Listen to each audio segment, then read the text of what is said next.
Buat yang belum nonton AEW Revolution 2022, jangan nonton video ini ya, karena video ini akan full of spoiler. Karena kita akan bahas setiap pertandingannya, keseruan dan juga luar biasanya pertandingan-pertandingan yang ada di AEW Revolution 2022.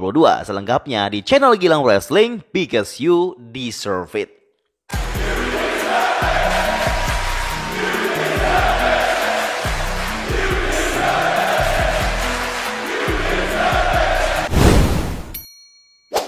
AEW Revolution berlangsung di Senin pagi waktu Indonesia yang kita bisa saksikan selama sekitar 4 jam lebih ya. Dimana teman-teman bisa memilih menontonnya live, bisa menontonnya secara tidak live pun atau menunggu keesokan ataupun malam harinya juga bisa. Tergantung mau pilihannya menonton yang secara legal maupun secara tidak legal ya. Itu terserah Anda, itu memang tergantung Anda sendiri. Yang jelas saya di sini akan memberikan reviewnya dan juga memberikan ulasan-ulasan pendapat saya sendiri terhadap match-match yang berlangsung di pay-per-view Revolution. Kita mulai dengan buy-in-nya ya, karena di buy-in ini cukup spesial juga, ada 3 match yang berlangsung. Match pertama ada Kris Statlander versus Leyla Hirsch. Leyla Hirsch ini cukup mulai dinaikkan juga ya, seorang pegulat wanita yang memang masih bergerak dari bawah begitu ya, menunjukkan kemampuannya setiap di episodenya AEW Dark dan juga Elevation. Dan juga kita tahu Kris Statlander part of Best Friends ya, grupnya si Orange Cassidy dan juga Best Friend. Begitu pertandingan ini berjalan ya seperti biasa, pertandingan buy-in saya juga nggak begitu memperhatikan. Yang jelas Leyla Hirsch memenangkan pertandingan ini, mengalahkan Kris Statlander dan dengan moonsault-nya ya. Dan lanjut untuk match ini dilanjut dengan pertandingan berikutnya, yaitu adalah Hook versus QT Marshall. Ini pertandingan yang orang hanya tahu kalau pertandingan ini akan dimenangkan oleh Hook, tapi pengen melihat penampilannya Hook dalam pertandingan ini melawan QT Marshall. QT Marshall ini memang sering kalah dalam setiap storyline-nya, setiap match-nya. Tetapi QT Marshall sendiri itu adalah pelatih di balik layar ya. Dia juga ikut bantu melatih, dia juga salah satu pelatih untuk Nightmare Factory.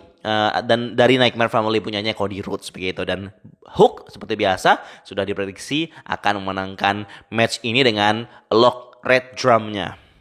Lanjut adalah pertandingan trios match ya, tag team trios match. House of Black melawan Death Triangle bersama Eric Redbeard ya. Ini awalnya saya menduga ketika saya membuat video tentang prediksi ataupun persiapan untuk AEW Revolution, itu saya kira House of Black sama Death Triangle ini tidak jadi bertanding di AEW Revolution karena Red Phoenix lagi cedera dan masih belum sehat. Tetapi mungkin Tony Khan berubah pikiran. Mereka tetap akan ada match, tapi untuk main card atau match di pertandingan utama itu sudah penuh.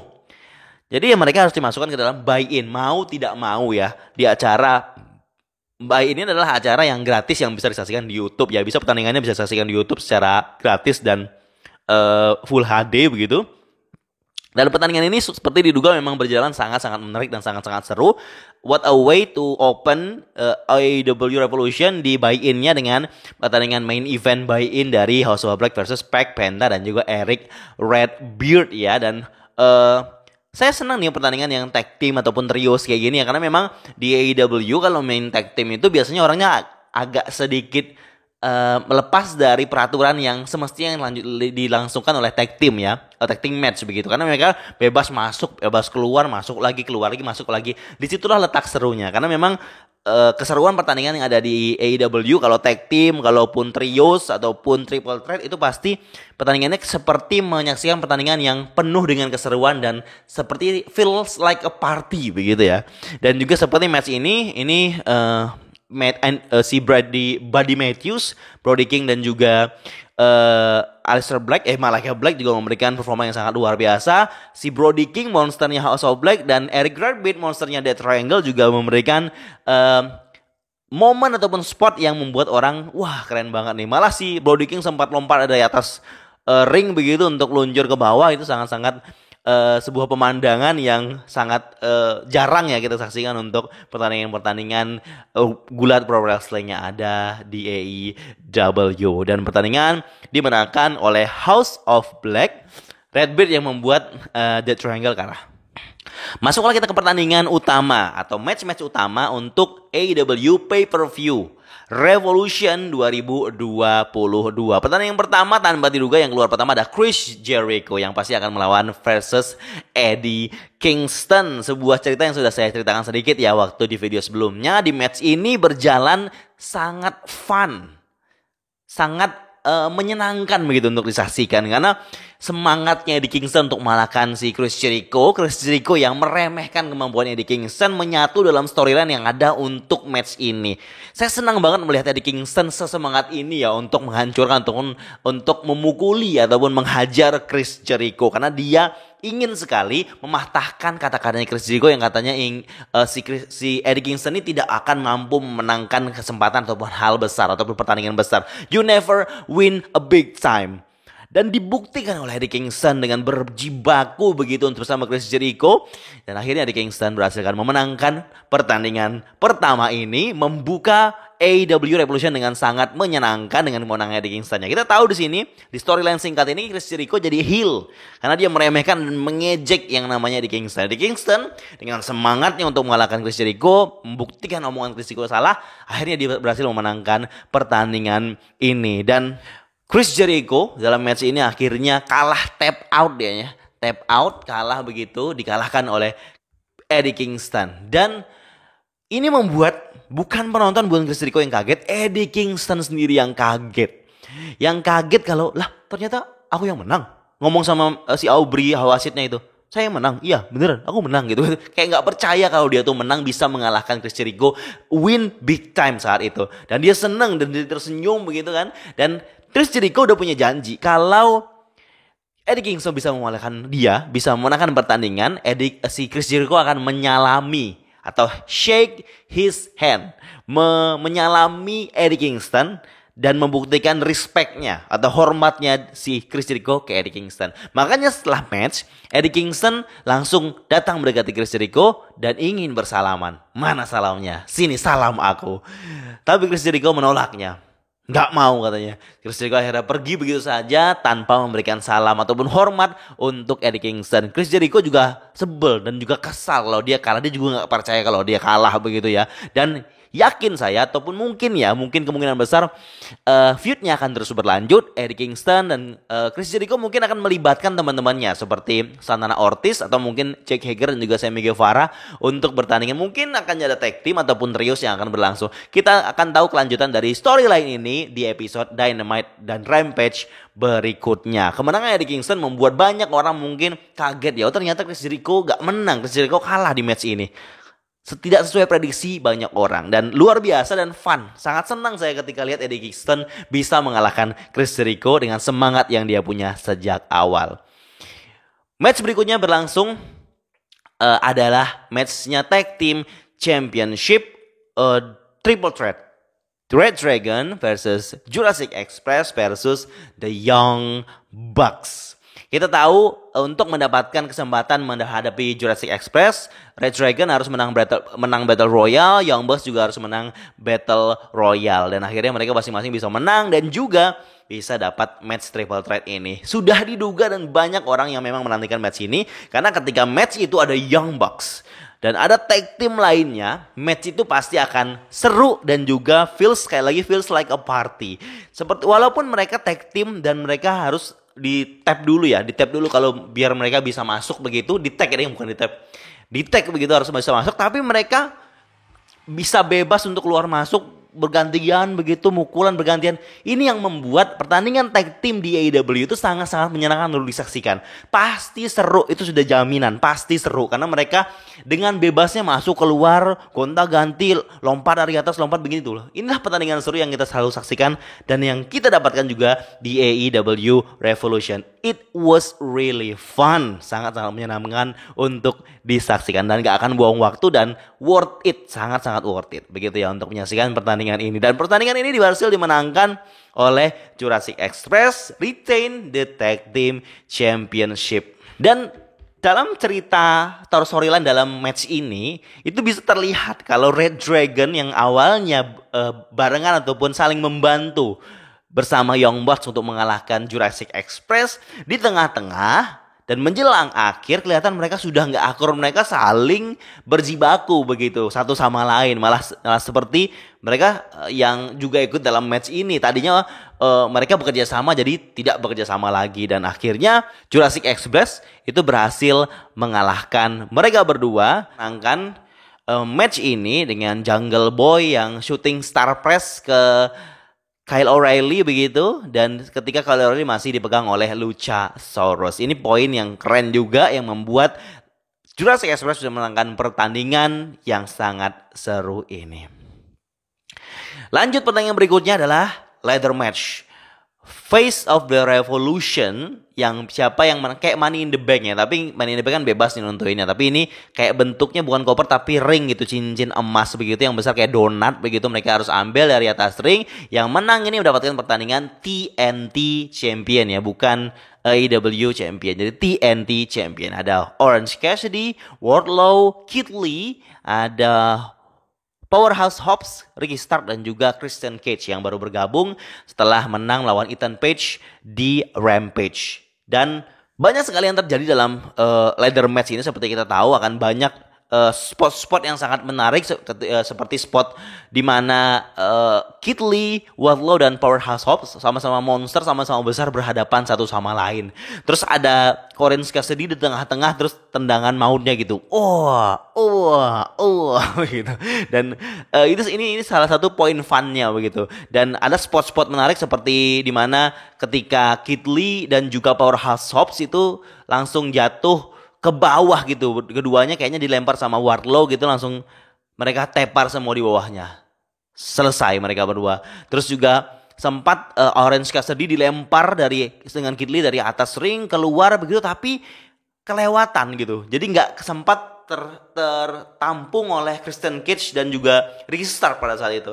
Terus akhirnya si Orange Cassidy itu jatuh pada saat di jalanan entrance gitu, dan itu tidak ada yang bisa tidak ada yang mengalasnya gitu, lantai tidak alasnya, dan dia akan jatuh dengan sangat kuat. Dan ini membuat kondisinya setelah dia jatuh seperti itu dari atas dilempar Keith Lee itu, dia sudah nggak terlihat lagi setelah itu nggak ada lagi gerakan dari Orange Cassidy, jadi nggak ada di kamera begitu. Dan orang agak concern nih apa yang akan terjadi oleh Orange Cassidy, apakah dia akan cedera? Sepertinya dia cedera setelah itu. Dan di mana ada spot di mana Ricky Stark itu di power bomb sama Wardlow dari atas ring ke bawah ke tangga yang sudah direntangkan begitu, dia jatuh begitu aja, kepalanya duluan begitu. Orang juga concern gitu, tapi sudah dibuktikan di informasi dari backstage katanya Ricky Stark aman-aman aja. Banyak sekali spot-spot menarik dalam match ini, dan satu bagian yang paling menarik juga di mana Wardlow bisa berhasil memenangkan pertandingan Face of the Revolution ladder match, di mana dia bisa mengambil donatnya itu ya, donat emasnya itu, dan berhasil siap untuk menghadapi the TNT Champion untuk matchnya ya di Saint Patrick Days untuk episodenya AEW Dynamite. Match berikutnya women's match ya, tapi saya tidak begitu ingin menyaksikan pertandingan ini karena saya nggak begitu suka ya beberapa poin untuk matchnya Jade Cargill versus Tay Conti untuk TBS Championship, karena menurut saya feudnya tidak begitu kuat dan juga ternyata matchnya juga tidak begitu menarik ya. Tapi Jade Cargill memang seharusnya bisa terus mengalahkan lawan-lawannya ya, karena memang lagi di set nih. Dia punya streak sekitar 29-0 gitu ya, 29-0. Siapa yang akan bisa mengalahkannya kita belum tahu sampai mungkin ada lawan yang setimpal. Matchnya kurang menarik untuk TBS Championship. Dilanjut dengan match berikutnya, ada Dog Collar Match. Satu match yang memang saya sangat nantikan untuk saya tonton, karena dari story-nya sangat kuat sekali. Saya sudah bilang ada Wardlow yang akan terlibat, ternyata memang benar ya. Kita coba bahas sejak awal ya, MJF dan CM Punk untuk Dog Collar Match ini. MJF sempat ketakutan dengan kemarahannya si Empang ya, yang memang ingin menghajar yang namanya MJF ini, Maxwell Jacob Friedman, di mana si MJF sempat ketakutan, ampun, aku minta maaf, I'm sorry kata begitu. Si Empang nggak mau begitu aja langsung memberikan maaf, langsung dipukulin, dihajar lagi habis-habisan. Dan pertandingan memang jalan sangat luar biasa karena ini stake-nya cukup high dan juga mereka sama-sama diikat dengan rantai begitu, dan beberapa kali rantai dipakai untuk mencambuk mereka bergantian.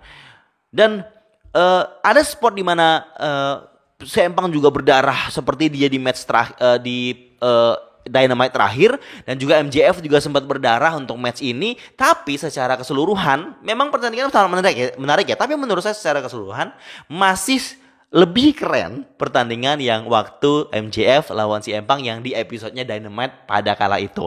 Karena menurut saya rantainya ini cukup menghalangi kebebasan mereka untuk bergerak. Tapi dengan gimmick ini pertandingan ini jadi sangat menarik sebelum orang pun menontonnya. Sudah tahu pertandingan akan sangat seru. Memang sangat seru dan banyak fans juga yang di venue yang sangat-sangat tertarik dan juga terbawa emosi untuk pertandingan ini. Satu poin yang paling seru dan paling keren banget ya ketika Wardlow itu dipanggil oleh MJF. Wardlow. Datang Wardlow, seperti biasa Wardlow akan membawa cincin permatanya Dynamite Diamond Ring yang dimiliki MJF, yang biasa digunakan senjata yang digunakan untuk meninju lawannya terjatuh di pin, biasanya dipakai gitu, dan itu berhasil untuk CM Punk pada saat itu di episode Dynamite yang mana dia kalah lawan MJF, dikasih dari Wardlow, langsung dipakai terus ditinju, dia kalah. Tapi di malam AEW Revolution, Wardlow siap memberikan cincin. Sudah ditunggu nih sama MJF di atas. Dia cari-cari cincinnya. Di mana? Oh, kok nggak ada cincinnya gitu. Terus MJF sudah kelamaan nunggu. Akhirnya sudah diganggu lagi sama si Empang untuk dipukulin lagi, dihajar lagi. MJF terkapar. Terus tinggal Wardlow sama si Empang. Si Empang lihat Wardlow. Terus Wardlow, oh iya, cincinnya ada di saku sebelah kanan. Dia keluarin cincinnya. Dia lihat si Empang, MJF masih terkapar ya. Dia taruh cincinnya di ujung ring. Terus si Empang langsung lihat-lihatan sama ringnya. Wardlow pergi, dia ambil cincinnya, dipukul ke MJF, dipin. MJF kalah di match ini. Saya sempat menunggu kalau si Empang bakal menang ya. Tapi kayak saya nggak bakal tahu story-nya akan seperti ini. Akan terulang lagi begitu. Dan yang kita tahu, kemungkinan feud-nya MJF dan CM Punk akan selesai saat ini. Mungkin. Karena MJF akan melanjutkan feud cerita ini ke Wardlow. Di mana Wardlow sudah siap untuk championship match di Saint Patrick Days di episode Dynamite untuk mengalahkan siapapun yang megang TNT Championship pada saat itu. Dan MJF ini mungkin akan minta perhitungan, minta alasan, minta penjelasan dari apa yang dilakukan Wardlow. Wardlow ini kan bodyguardnya yang dia bayar. Saat ini Wardlow lagi dinaikin sama AEW, Tony Khan, untuk bisa jadi powerhouse yang jadi main eventer lah untuk AEW ke depannya. Dan Wardlow sendiri juga sudah siap untuk menghadapi TNT Championship, dan ini ada jadi kesempatan emas nih untuk melanjutkan cerita melawan MJF. Next feud mungkin akan lanjut MJF versus Wardlow. Match sangat seru, tapi menurut saya tidak lebih seru daripada yang di episode Dynamite pada kala itu. Keren banget. Kita lanjut lagi untuk match berikutnya, itu pertandingan AEW Women's World Championship. Britt Baker, TMT versus Thunder Rosa. Saya sempat menduga kalau Thunder Rosa bakal menang dalam match ini ya. Tetapi namanya seorang heel, mungkin belum cukup lama Britt Baker, dan Thunder Rosa belum cukup kuat untuk mengalahkan Dr. Britt Baker di MD ini ya. Dimana juga di match ini Britt Baker membawa antek-anteknya. Ada Rebel, ada Jamie Hayter yang selalu bersama dia. Belum lagi, soalnya waktu baru datang di AEW Revolution, si Britt Baker tuh membawa championship dengan desain yang baru. Udah 2 kali loh AEW Women's ini ganti desain title. Desain pertama yang tulisannya agak kecil yang dipegang Hikaru Shida sama Riho waktu itu. Terus desain kedua dipegang Britt Baker juga desainnya agak dibesarin dikit. Sekarang bentuknya udah besar banget, full kayak heavyweight championship begitu ya. Tetapi ya emang begitu, karena mungkin diberikan kesempatan untuk Britt Baker memegang championship yang baru dulu kali ya. Mungkin setelah di episode Dynamite berikutnya bisa dikalahkan oleh Thunder Rosa. Karena untuk saat ini di divisi Women's-nya AEW itu kurang orang. Menurut saya kurang orang untuk bisa sekaliber, selevel Thunder Rosa untuk bisa mengalahkan Britt Baker, DMD ini ya. Karena memang Thunder Rosa udah berkali-kali untuk bisa mengalahkan si Britt Baker, tapi kalah terus. Nah, mungkin ada kesempatan di mana dia harus menang. Karena levelnya sudah sama Britt Baker nih. Tinggal dikit lagi, bisa nggak dia menang untuk beberapa match berikutnya. Thunder Rosa kalah lagi ya. Dan Britt Baker masih retain the championship. Match berikutnya, Bryan Danielson versus Jon Moxley. Sedikit ceritanya ya, kalau Jon Moxley ini mau bergabung barengan sama Daniel Bryan kalau mereka bertarung dan sama-sama berdarah. Terbukti di match ini Jon Moxley berdarah, Daniel Bryan pun berdarah. Mungkin nggak terlihat Daniel Bryan berdarah di sini, tapi dia berdarahnya di sini, di mulutnya berdarahnya. Jon Moxley udah bertaburan darah, berlumuran darah di sini dalam match ini, dan mereka berjibaku, pukul-pukulan, adu pukul. Memang nggak kelihatan akrobatik ya, mereka nggak yang lompat salto apa segala macam, karena mereka brawling. Mereka tujuannya memang sama-sama untuk berantem bareng, sama-sama untuk berdarah bareng, violence atau kekerasan yang akan mereka lakukan. Memang apa yang mereka katakan itu yang mereka deliver dalam matchnya di AEW Revolution. Menurut saya ada yang sedikit ganjal dalam match ini. Walaupun matchnya secara keseluruhan, walaupun memang seru dan keren banget, dan mereka menunjukkan apa yang mereka siap untuk lakukan yang dikatakan pada saat episode berikutnya. Di AEW Revolution banyak spot atau banyak bagian di mana penonton hening.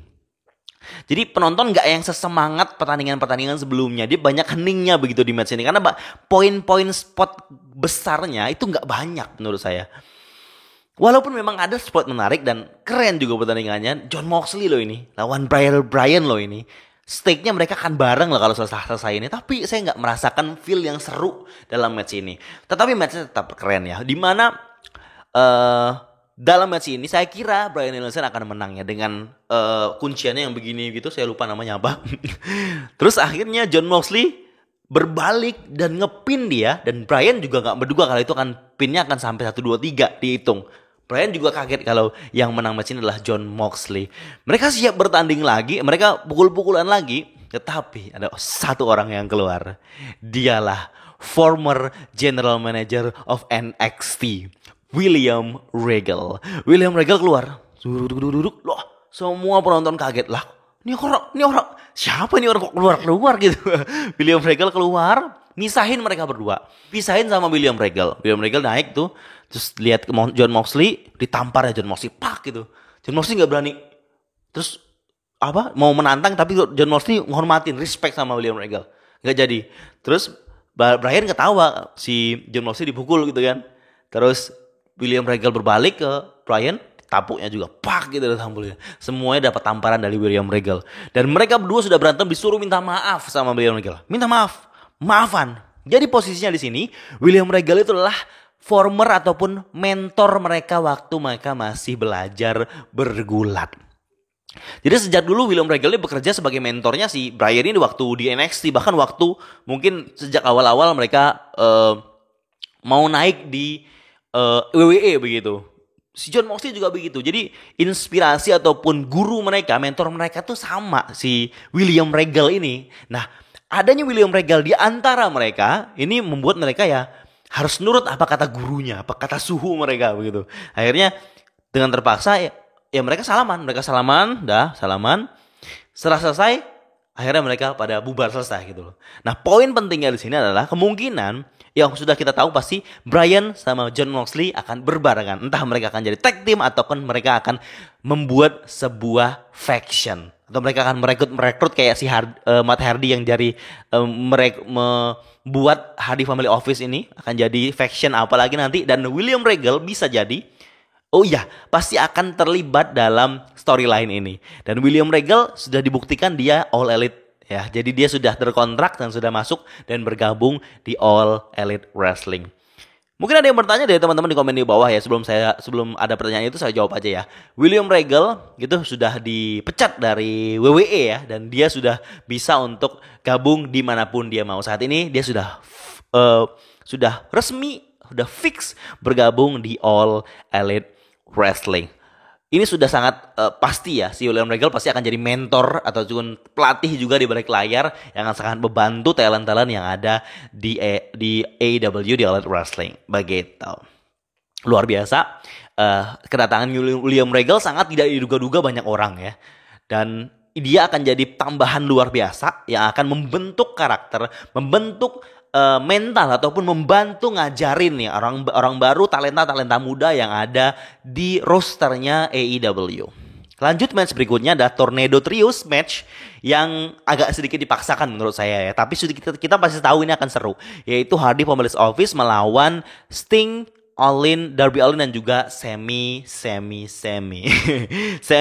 Guevara. Tornado tag kita tahu ya, pasti akan bebas dimanapun kemana. The Tornado, the Trios lagi, ada 3 orang, ada 6 orang yang bertanding bebas mau kemana aja. Ini akan membuat kameramen tuh bingung yang mana mau di highlight. Apalagi semuanya mereka hebat-hebat begitu ya. Dan ada 2 highlight yang saya lihat di sini yang paling besar, yaitu ketika Sammy Guevara sama Isaiah Cassidy salto dari atas stage entrance itu, jatuh ke bawah langsung ke table, sama Sting yang dari kursi penonton tribun atas melompat ke idolo ke bawah tumpukan meja. Sting yang sudah 60 tahun itu bisa melompat dari atas tinggi itu dan juga menimpa meja-meja yang ada Andrade di atasnya. Orang langsung teriak gitu, Sting, you still got it gitu. Dan orang nggak akan menduga nih umur setua ini masih berani lompat-lompat seperti itu ya. Dan itu poin yang saya lihat penting di sini, karena di sini semua anggota Hardy Family Office tuh ngebantuin begitu. Hardy Family Office tuh di semua orang yang terlibat dalamnya, talentnya itu membantu dan ngajar si Sting, Darby sama juga si Sammy Guevara dalam match ini. Tapi tidak bisa begitu membantu ya, karena yang berhasil memenangkan match ini si Darby juga bisa mengalahkan Matt Hardy pas di atas ring. Saya sempat menduga sedikit kalau Jeff Hardy akan keluar membantu Matt Hardy. Tapi belum saatnya karena kontraknya masih belum selesai ya, sampai di episode Dynamite berikutnya. Gitu katanya. Matchnya luar biasa keren. Dan coffin drop ya yang berhasil memenangkan si Darby Allin. Terakhir kita sampai di main event kita, Hangman Adam Page melawan Adam Cole, baby. Seperti yang kita duga, Hangman Adam Page retain dalam match ini.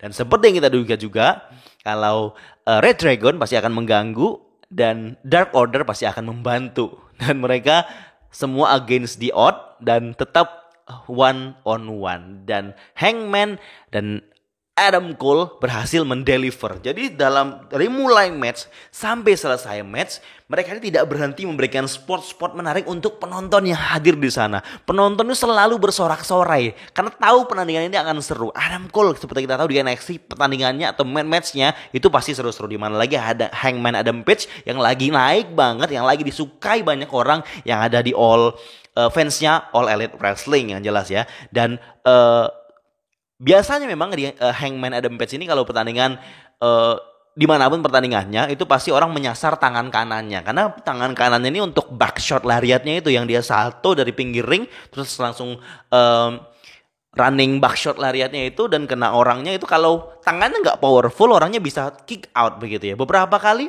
sempat dicoba, ada yang gagal, dan terakhir juga dia sudah memberikan boom kalau nggak salah, sempat dia memberikan hajaran signature move-nya Adam Cole juga. Terus akhirnya dia berhasil menang dengan backshot lariat juga. Berhasil ngepin Adam Cole, baby. Sayangnya memang pertandingan ini feud-nya ataupun storyline-nya tidak panjang. Karena bisa dibilang agak singkat ya. Setelah Lance Archer langsung ke Adam Cole begitu. Kayak langsung gitu aja ya. Karena memang mereka pasti akan memberikan pertandingan menarik. Tapi saya nggak ngerasa mungkin hype ataupun stake yang diangkat ya, karena storyline-nya belum cukup panjang. Sepertinya Hangman akan mendapatkan penantang baru setelah ini. Siapa nanti penantangnya kita mungkin akan lihat di beberapa waktu ke depan. Atau mungkin Adam Cole masih akan terus berlanjut untuk mengincar AEW World Championship. Kayaknya nggak tahu ya. Mungkin pendapat teman-teman semuanya yang sudah menonton video ini, dari semua match tadi yang sudah tersaji untuk AEW Revolution, mana match yang paling keren menurut teman-teman semua? Komen di bawah ya. Terima kasih sudah menonton sampai habis untuk review dan sedikit ulasan kita untuk AEW Revolution 2022 cuma di channel Gilang Wrestling, because you deserve it.